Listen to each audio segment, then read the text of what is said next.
Narcissists and communication. That's what we're going to talk about today. Hi, I'm Kat Bambini, Peace Point Production, and I educate about narcissism to anybody willing to listen. Today, I got the prompt to talk about narcissists and communication, which is a broad topic, but it does cover a lot of, it's a broad topic that covers a lot of ground. Same thing. Anyways, welcome to my channel if you're new. I'm so glad that you're here. There are a lot of videos that you can go through that talk about narcissism and things to look out for in people if you want to screen for narcissism, ways to cope with narcissism in your relationship. And today I want to talk about narcissists and communication. Narcissists do not communicate in the way that other people communicate. Everything that they are doing is for an end, and it's for their end. It's to achieve supply from you, your supply, anybody else's supply. They always need supply, so you're not the only one. And unfortunately, sorry, sit with that for a little bit. They always need supply, so they're always looking for supply. As soon as you stop giving them attention and your energy, they will find supply from somebody else, and then they will come back to you when they've exhausted other supply. So their communication with you is chiefly to get supply. Anything that they send you, a text, an email, if they talk to you in person, if they show up at your work or they show up where you hang out, they are looking for supply. They're looking to fulfill their needs, and so they will do whatever. They're really good actors. I want to make a video called Narcissists Are Actors. It's definitely on my list because they're great actors. They're really good at faking communication. They're really good at telling you what you need to hear, what they think you need to hear, what they think that you are gonna react to, what they think that you're gonna respond to. And so they spend a lot of time analyzing you, and they will communicate really heavily with you in the beginning, asking a lot of questions, getting to know your history. The less you tell them, the better, especially if you're just hanging out with one and you start to get the sense like your gut is crawling and you're like, I think I might be dealing with a sociopath or an antisocial personality or a narcissist here, and trust that because your gut is right, your gut knows. And these people will try to tell you not to listen to your gut. Remember when I was like, my gut's saying no, and they were like, just convinced me out of it, and I went with it because I knew them. They thought they were a friend, so I was like, okay, whatever you say, friend. It just, they will convince you out of your reality, and so they're gaslighting. Their communication is merely to gaslight you, to manipulate you, to exchange energy, and somehow they manage to communicate with you even when you're not communicating with them, if you have any line open to them. So that's the hardest part about leaving a narcissist, is that if you're doing no contact, you can still have a line open to them in your psyche. And I do a lot of work with aura, chakras, meditation, Reiki, work like that, energy healing work. And it's been a lot of work to close the portals to the narcissist. And the thing is, if you think about them, you're communicating with them. If you're hating on them, you're communicating with them. When you hate on something, you bind yourself to it, to copy the Tao. That's a lesson from the Tao. And it just basically, the more you think about the things that you hate, and the more you're communicating in your mind with the narcissist, you're still communicating, you're still in an attachment, you still have a cord connected to them. You don't have to beat yourself up for it. That's not going to make it any better. But just note it and accept it, and know that that will dissipate the less time you spend around the narcissist. So if you don't contact them at all, that will eventually dissipate if you do some work around it, which could be meditation, it could be writing in a journal, what you're dealing with. It could be working with a counselor or domestic violence organization, which I highly recommend. I think I said in another video I had seen a counselor for 6 weeks. She actually had seen me for, I think it was like 2 months, because she extended it. My case was so bad. She was like, I'm going to extend the 8 sessions for another 8 sessions.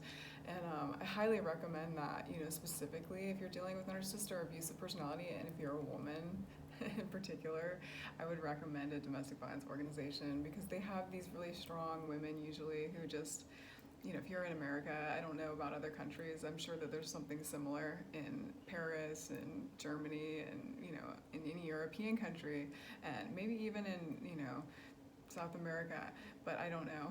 I have no idea, so I'm just speaking about America, which is what I'm familiar with. Anyhow, yes, so communication with a narcissist is not ideal, ever. They can be very charismatic and charming and make you feel like you're the center of the universe. They will love bomb you. They will communicate with you all the time on text. They'll constantly be checking on you, and it will seem like they really, really care about you. And then you'll find at some point that the communication is for an agenda, and it's to find out where you are, what you're doing, who you're with, what you could be learning from other people, and they will pick your mind to find out what you've learned during the day, all these things. It's just, they really ask a lot of questions a lot of the time, but don't talk about themselves very much. So in communication, you'll notice that they really don't talk about themselves. They are asking about you. And so try to turn the conversation back to them. Ask about them. What's up with you? Hey, what is your past about? Oh, you don't want to talk about it? Okay, me neither, That's how you do. I mean, you just got it. You got to practice it. Practice it here. Be like, hey, no, I don't answer those questions.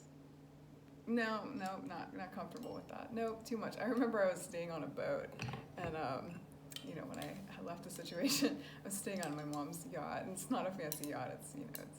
It's nice. It's not, not a super yacht. And we always have to say that. It's like you're always comparing yourself, even if you do have things. You're like, they have more things than me. I remember, this is a sub story. I was walking with the guy at the yacht club, the LA Yacht Club, and he was like, he has a beautiful sailboat, and he was looking at the super yachts. He's like, they have so much more money than I do, or whatever. It's just like all this comparison with it. I was like, oh my God, it's so funny. It's not the best yacht. Anyways, I was staying on the yacht, and there was a guy who was asking a lot of questions, and I was starting to learn my boundaries, and I was afraid of setting boundaries with people, especially a narcissist, but since I had left such a terrible situation, I was like, I'm going to set boundaries, and I'm going to be very, very careful about who I let talk to me at all, and who I even answer questions about. I had my mom as a blocker sometimes when I went to the grocery store, shit like that. So I was that careful. And so this guy was asking questions, and I was like, that's enough, sir. And I just went back down into the boat. That's it. And I realized I had that power to just be like, no, you can't continue. And, I know in power abuse situations, there's times where men in particular, with women, or even vice versa, women can be aggressive, will just keep going, and you don't feel like you have any defense against them. That's when I say get allies, get a group, hang out with a bunch of people, talk about it with other people that are safe, because you can't handle it by yourself. You don't need to. I mean, we try to teach self-defense, but you shouldn't one-on-one fight anybody. I mean, you shouldn't be fighting to begin with. There should be other strategies, and the best strategy that I've found really in communication or non-communication with a narcissist is to go silent and just disengage. And that it drops the chain. It just drops it. And that space lets them be their highest self too. And yes, a narcissist can be their highest self. Even a 5-year-old can be their highest self. A narcissist is essentially a 5-year-old. You can bring out their highest self by being silent, disengaging, not feeding into it. Do not feed into it. So with communication with them, be very still inside. Be very calm. Always come from a center where you're meditating beforehand. You can go in the bathroom if you need to. If they monitor your bathroom time, which men do often in coercive control and narcissists do often in relationships, it's a similar parallel. It's funny. Then just take that half minute or that minute, just whatever space you can find to get some peace for a moment. Tap into what you know is your deepest core, your heart, and just get through that, but protect it from the narcissist. So you want to be in tune with your heart, but you want to have a shield of armor around you when you're around them. You want your aura to be picture your aura outside of you, and then picture it like an armor field, a fortress. They cannot get in. They are not allowed in. There's no leaks. There's no way that they're allowed into your space. Even if they're in your space, just imagine that. Imagine a buffer, and it will make it easier, believe me. and it's hard. It may feel like you're just dealing with, oh my God, like nails in your skin when you're around those types of people. And then when you start really seeing like what they're doing and how deep it is, it's like, it's that much worse. So don't think about it too much. Just be like, okay, this is contrast. Abraham Hicks, I love her. She's like, you know, transformation coach and self-actualization guru person. You can look up her videos. It's very inspirational if you're into the law of attraction or positive thinking. And, you know, she's interesting. She's like possessed by something called Abraham. So I don't know about that. That's kind of creepy. But otherwise, she says some great things. I got lost. Anyways, there was something I was going to say from what she says, but I totally lost it, spaced it, got too lost there in the description. So I think I'm winding down here. But this is the video for today. And, you know, love. Aloha to anybody in Hawaii. Someday I'll be back there. Yes, I won't be pale. I won't be stuck in San Francisco. Someday I'll go to Hawaii.